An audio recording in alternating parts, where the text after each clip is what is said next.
Hey y'all, welcome back to my garden. Today we're going to be harvesting some things from our early spring garden, and I just wanted to bring y'all along with me. So if you're new here, my name is Ebony. I'm gardening in coastal South Carolina, zone 8B, and this is what the garden is looking like in early April.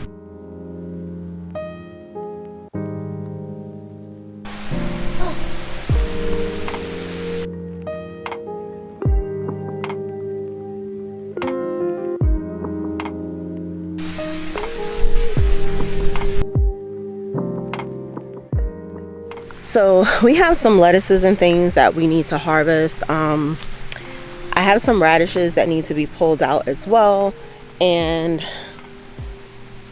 it's time for me to prepare like the green stalks, like any of the green stalk pockets that I'm going to be using for the next round of like sowings. The bug presence here is insane this year for early April. They have found me. I don't know if it's just, you know, the year that I am in with gardening, but at this point this garden is no longer a secret. Yeah, so I'm actively having to spray a lot earlier than I would typically have to spray. Just the presence here is crazy. We have like cabbage worms already, fruit worms. Obviously we've added like additional plants that bring in those kinds of bugs. I've seen beneficial pollinators, but I don't see them as often now, and I don't know if that's because they came pretty early. We have like flowers, like plants flowering. This is arugula that went to seed, but went to flower, and it's preparing to seed. But the bees, they are here in the afternoon. There are some wasps, but they were here so early there weren't any like bugs to be able to, I guess, like truly feed them. So I haven't seen them as much lately, and I'll say that I haven't seen them as much lately. But I did order some lace wings, and I'm waiting for those to get here so that I can like disperse those throughout the garden. Apparently when you order them, you have to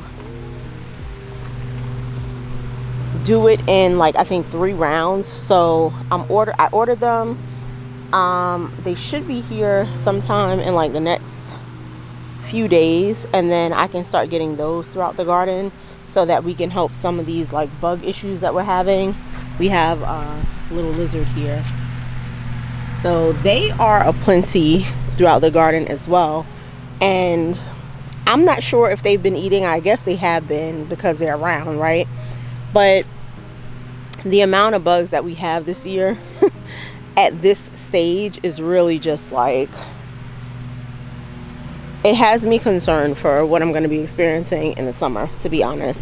But I'm not going to let that get me down. I've ordered the products that I needed to order, and you know, if we have to spray earlier than usual, that's fine. But one of our biggest goals this year is to grow as much as we can in the space that we have so that we can stay out of these inflated and overpriced grocery stores, right?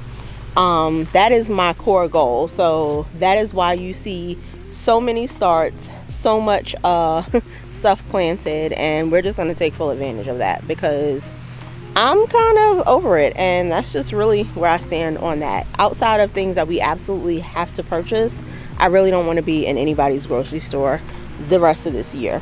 But let's go ahead and get harvesting because I wanted to get out early. We had a really, and I mean really heavy rain last night. If y'all can see, like this is my trays are flooded, so we'll come back and empty those. I have some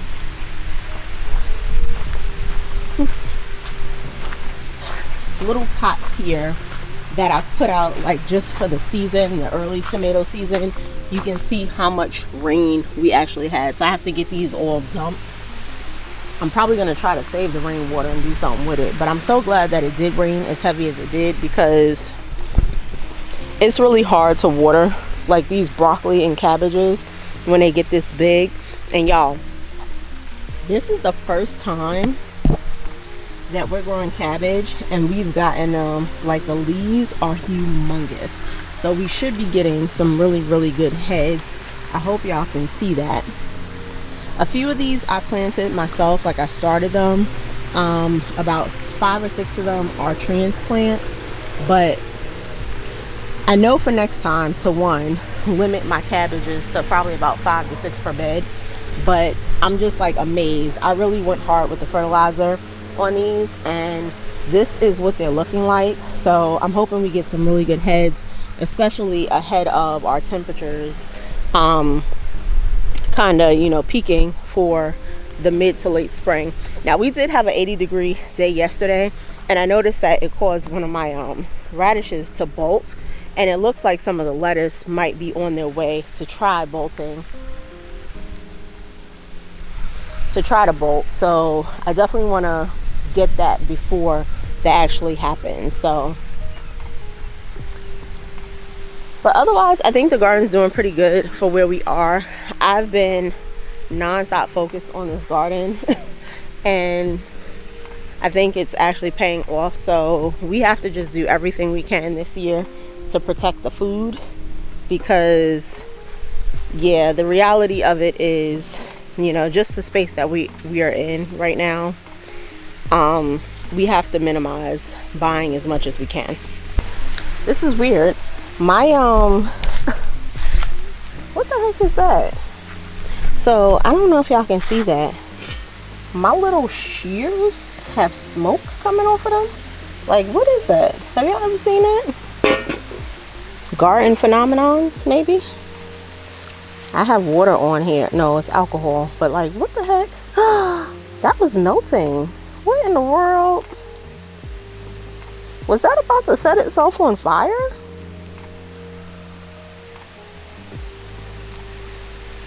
That's crazy. This thing is very hot.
And we'll come back and empty this out and put this into the compost. And I will say that's another thing, since I've started the composting journey.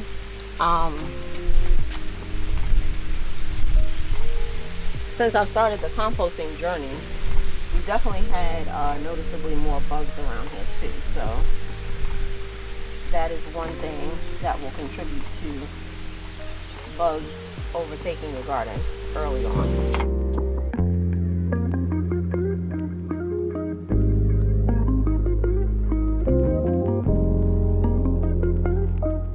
So we have quite a bit of spinach that like we're harvesting too, and I will say this is like, this year we're doing pretty good with the spinach. I kind of went heavy on the seeding so that we could actually get some, but I will say this is going to be one of my focus crops. This is going to be one of my focus crops for the fall, where I'm just gonna go ham with plants and spinach so that we can actually try to preserve some for like the freezer, in addition to eating it fresh. And this particular lettuce, these lettuces are so beautiful. I am in love with these. I've been in love with kind of like everything red coming off the garden.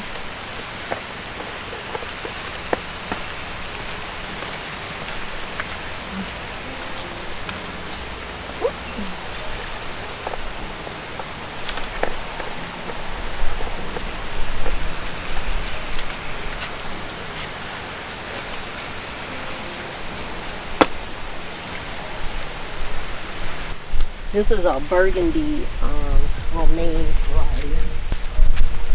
I'm gonna leave the other two.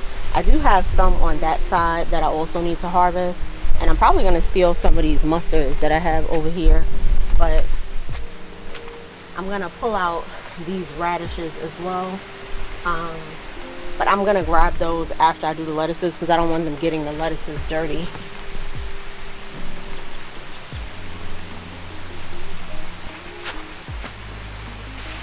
This is definitely time for this to come out. This is trying to bolt too.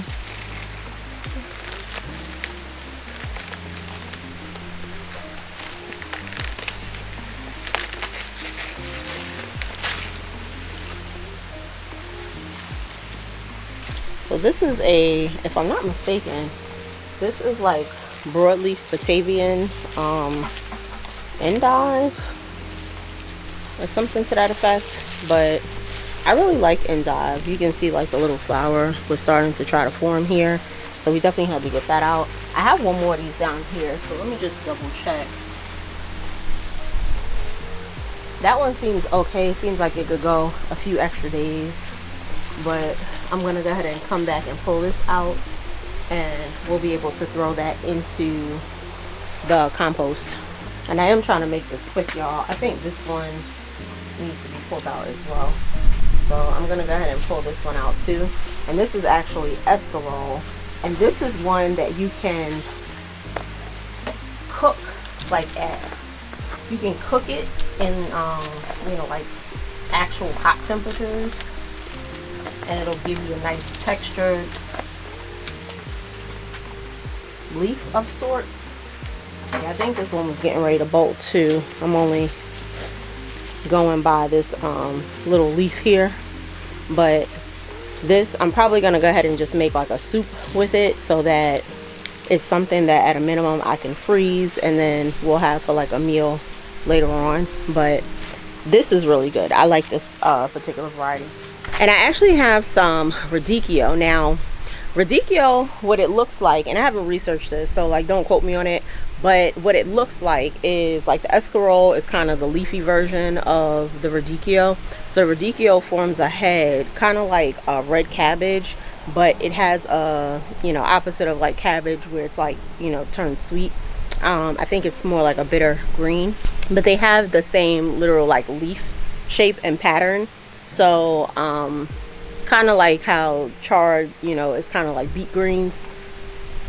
I think that's kind of what that relationship is, but you know, that's just observing. Like that's me observing the actual plant and how they look.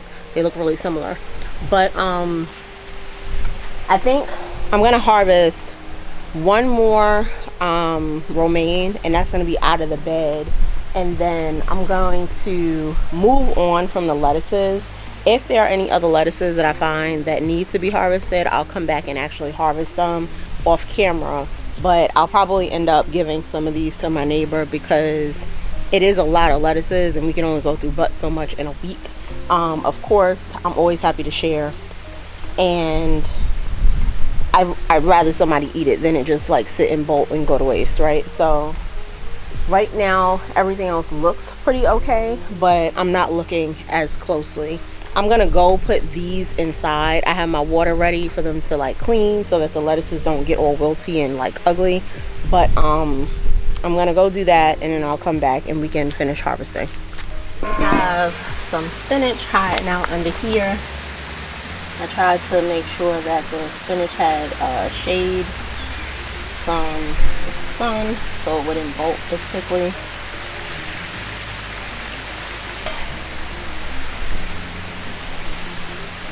And so far this has been working. So this is definitely by far the most spinach that we've grown in the garden.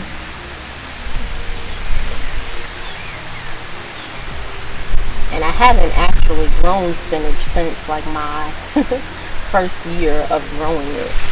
So it's nice to be able to have it. I think this is one of like the first true leaves. I don't know if I'll keep that, but I'll definitely look when I get inside.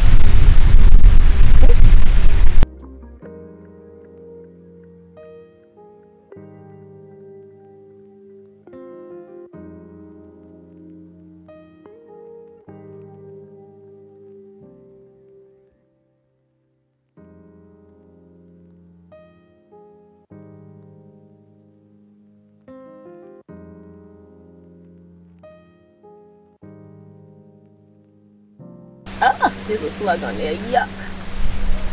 He scared the crap out of me. Cause, sir, why are you sleeping in the greens? You see that? That's gross. Woo, he scared me. I do not like them things. That is probably like my least favorite garden bug. And that's saying a lot because worms are disgusting.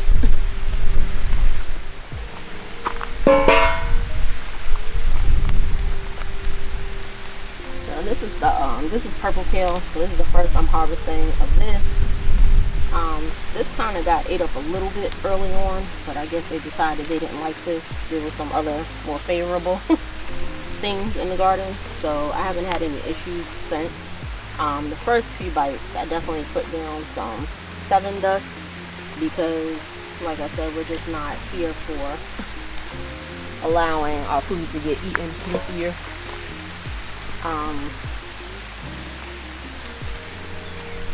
But yeah, y'all can see they got this like little piece really bad, but I haven't had any issues with this plant since, so I'm not gonna worry too much about that. But what I'm planning on doing, and I might actually use some of this, I have some asparagus and that we bought from the store, and I don't know what's going on. I don't know if they got it from like a farm closer to us this year, or if they just like got it to the store relatively quickly. But the asparagus that came out this year was really good from the grocery store. It was really, really good. It definitely is the first time I've tasted asparagus like that, and if I would imagine that is what people talk about when they say that's what it's like growing asparagus in a garden. They were so tender and so sweet. I had never had sweet asparagus before, but so tender and so sweet, and I was like, wow, these are really good. So I'm gonna make a kind of like a spring risotto tonight with like greens and asparagus, and I'm gonna do seared scallops with it. So I figured that'll be a good way to use some of this and possibly some of the spinach too. Get like a good greens meal in, but keep it, you know, relative to what's in season.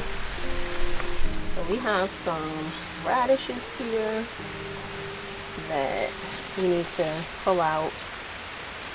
Maybe even be a little bit past, but I'm not concerned because for the most part I plan on cooking these in some capacity.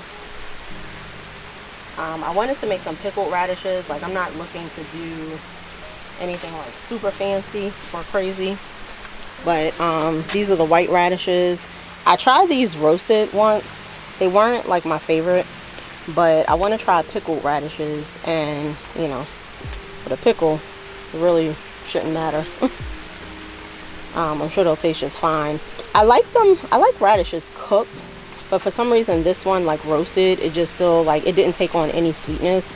To me, it had like still like a peppery taste.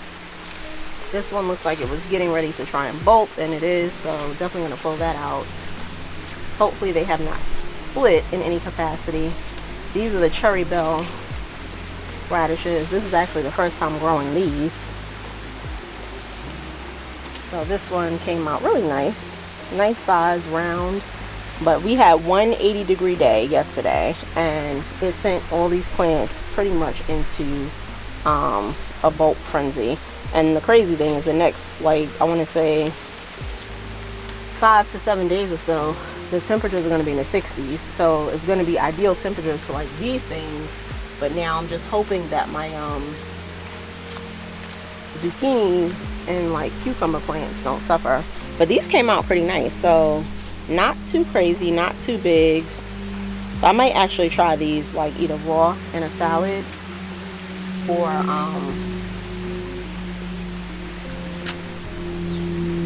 maybe I'll put them in like a ramen or something. I like radishes in ramen too. And this is like a regular scarlet radish. Now I will say I struggled a little bit with the radishes in here at first with the green stalk, but I don't know if that was just because I had too many. Like, they say that you can plant between like 3 and 5. I'm gonna be honest, I think 3 is probably the capacity with the size that the leaves get for them to be able to, one, get to the size that they're supposed to, and also for the radishes to grow properly. I think 5 is just a bit too much. I have not, like, I had to pull some out from some of the early like radishes. So yeah, if it were my suggestion, you know, if you're looking for advice on how to grow in a green stalk, I personally would not put more than 3. But yeah, so this is not bad. I do have some radishes growing in my bed with the garlic. Now, that particular bed, I am not convinced that I'm going to get a good garlic harvest this year. And I'm saying that because I went ahead and pulled one and it had no cloves. It was literally like a leek stalk. That happened with the elephant garlic. That's happened with a few of the garlics that I pulled out of that bed. Now, I'm not entirely sure if, you know, like based on the leaves, it seems like I'm supposed to have a clove, right? So I'm not entirely sure if the clove doesn't happen until like the last maybe month before the harvest or whatever the case is. But I'm not holding out hope for it. I am going to give it probably like another month before I decide to pull those out of there and get whatever other plants in the beds that I want to get in there. But this just kind of goes to show it doesn't matter like how successful you are with growing crops in previous years. There's always going to be a year where you just, even if you had luck with it or if it was skill, whatever it is, it's just not going to grow properly. This time around, I believe it was my fault because I did not plant the garlic in time. But also, this particular bed, I feel like at this point is void of nutrients. So I can't pull out the actual garlic right now. I mean, I could, but I'm not going to. But the thing that let me know that is I planted some radishes in between. And when I say the radishes were like yellow, they were not growing. What I ended up doing was just putting down like a layer of compost, and the radishes started, they like did a complete 360 probably within like a week to a week and a half. So that let me know that that bed basically needs to be amended heavily when those garlic come out of there. But yeah, I'm not sad about it. I do have some garlic left over from 2023, and quite honestly, I had some that I just did not get around to preserving. It's still sitting, and it sucks because I did replant some. It sucks that I like didn't get to actually harvest it before I started like trying to you know, basically grow new garlic for this year. But that could have been extra garlic to kind of supplement for, you know, what I believe is going to be a failed crop this year. I will still use the stalks. They still have garlic flavor. They just look like leeks, obviously. So I'll probably end up, you know, just pureeing those up and just having like little garlic cubes that I usually store in the freezer. But fortunately, I did save some of the garlic from last year in whole cloves, so I have the option to do with that what I want to do with it. And that'll just be that. And anything that doesn't grow, we'll go ahead and purchase, you know, and support like small farms or local farms or whatever the case may be. I'm not mad about it because I think I've done pretty well with the garlic for like the last 3 years or so. And it's just one of those things that shows like timing is everything here in the zone. So if you garden in, you know, like South Carolina, coastal South Carolina, or these like really hot, humid southern climates, timing is everything for us. You will set yourself up for disappointment if you think you are going to garden the way you want to, when you want to in these climates, because that is just not how our weather is set up here if you want to be successful. So this is curly parsley. I'm not sure what I do with my shears. So what I did this year, and I'm testing this out to see if this actually holds up pretty well, just as far as protecting the parsley from, one, the sun, right, and two, from the swallowtail, at least until I can get some, harvest some from what I need from it, and then I was like, I can open the plant up and they can have their way with it. But right now, I definitely want to hold on to my parsley because this is going to be the first year that I'm actually able to harvest and dry some. and I really want to be able to do that.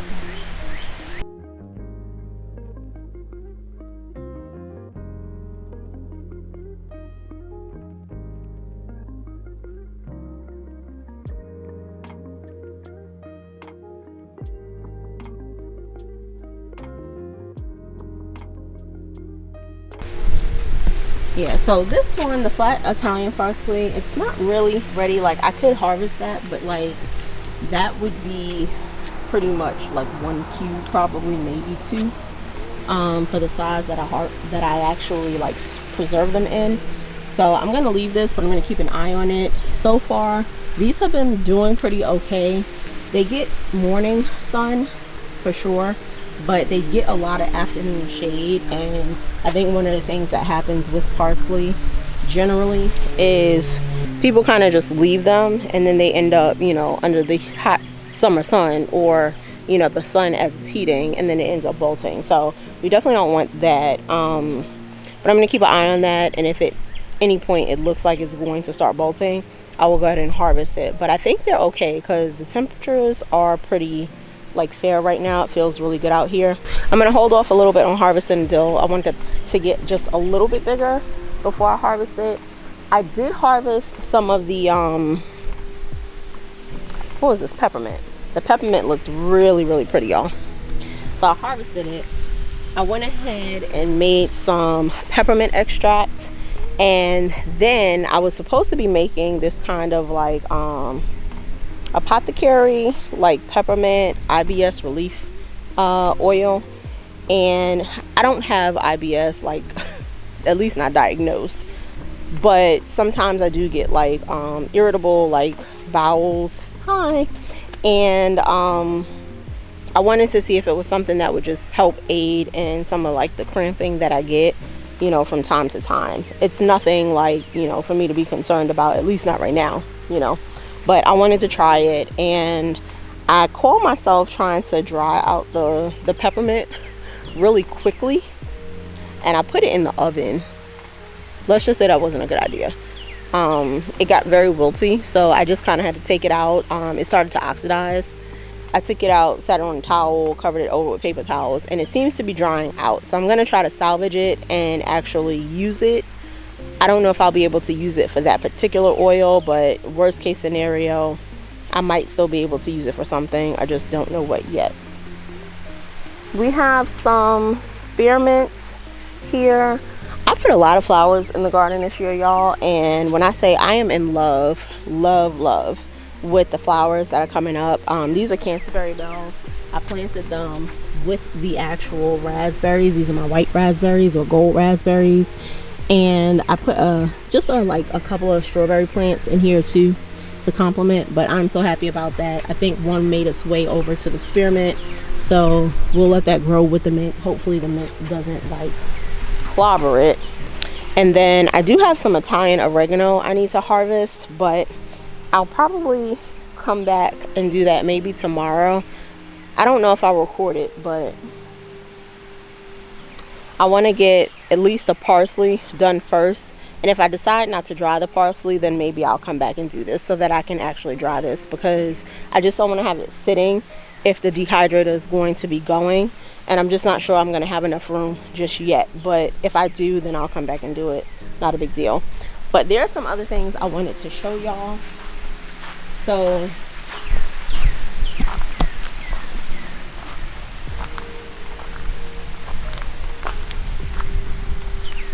some other things that I've been doing in the garden.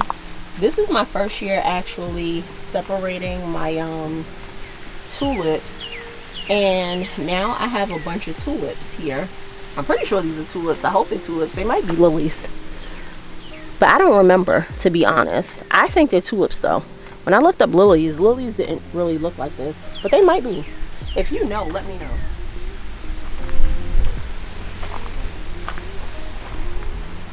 These are all my starts. Some of them still need to be planted. Some of them are just extra. And what I'm trying to give the actual like plants time to do is to just come to life, make sure they're doing well before I actually, you know, discard any starts that I don't need. I'm going to be growing a lot of paste tomatoes this year. For one, it was one of my focus crops for the like spring summer season, so that and peppers.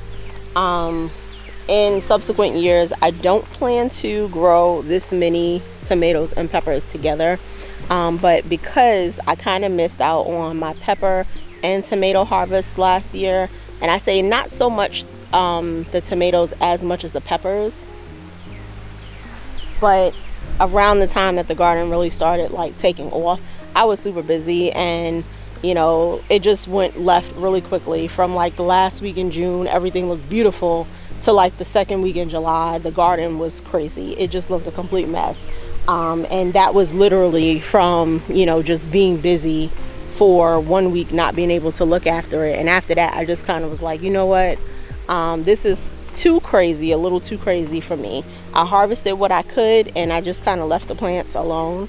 So we ended up, the peppers, none of my pepper starts that I started last year did well. I picked up a hand, maybe less than a handful of peppers from, you know, the local like big box store and stuff. And those, whatever peppers they put on, I didn't even get to really harvest them. So it was just like a no pepper year for me. Tomatoes, I got some, like my clementine, of course, cherry tomatoes. I think I had gotten like maybe a few heirloom tomatoes, but for the most part, those didn't do well. The sauce tomatoes this year, I said I was finally going to do my own sauce, and what I ended up doing is I started my Roma tomatoes, of course. They were taking forever to come up. I ordered some of the Amish paste tomatoes because I heard really good things about those, and I planted like the first round, and those took a little while to come up. Definitely not as long as the Romas, but basically I was like, I don't want to take any chances. I really want to get my sauce tomatoes this year, and I planted more. So what happened, because I was like determined to get every last plant that I wanted this season, every last seed that I planted pretty much came up. Now, had I done, you know, just what I needed, I would be here in April with half a garden. So, you know, that's just the way the universe works. And now I have all these extra seedlings that I'm like, I don't really have anything to do with. I don't know anybody that would want them. I've offered, you know, some to at least like my neighbor that I know grows tomatoes every year, but she has her stuff pretty like filled out. She took one plant, which was what she could fit, you know, and that was a zucchini plant. But yeah, so that's where we are with that.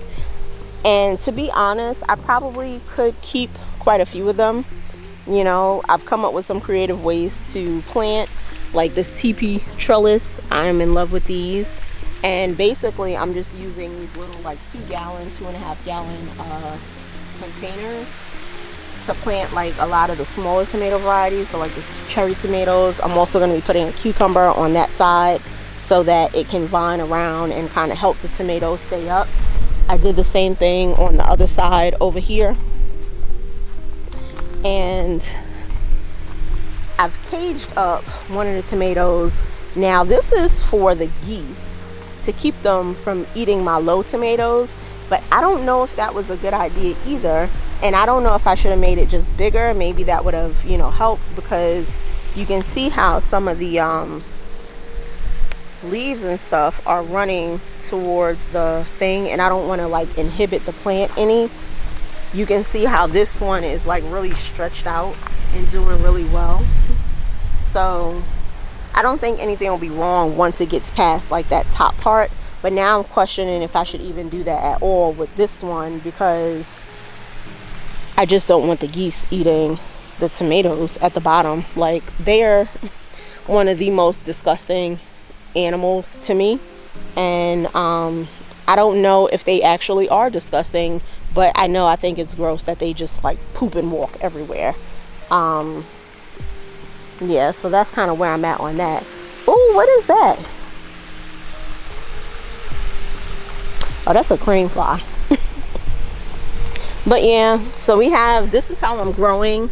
And I like this because, one, it allows me to utilize some of this backspace in the garden, but also like these are things that are going to be growing for what, 3 months, maybe 4 at most. And when I'm done, I can take them up and then I get my space back in the garden. So instead of having a bunch of like super heavy bags that I can't lift and move at will, I kind of like this idea. You know, I can take the soil when I'm done, amend other stuff, you know, with it, and then put those up and then utilize them next year for the next heavy growing season. But really ecstatic with that, and the fact that I'm able to do that. You know, I still have some of the 20-gallon grow bags here,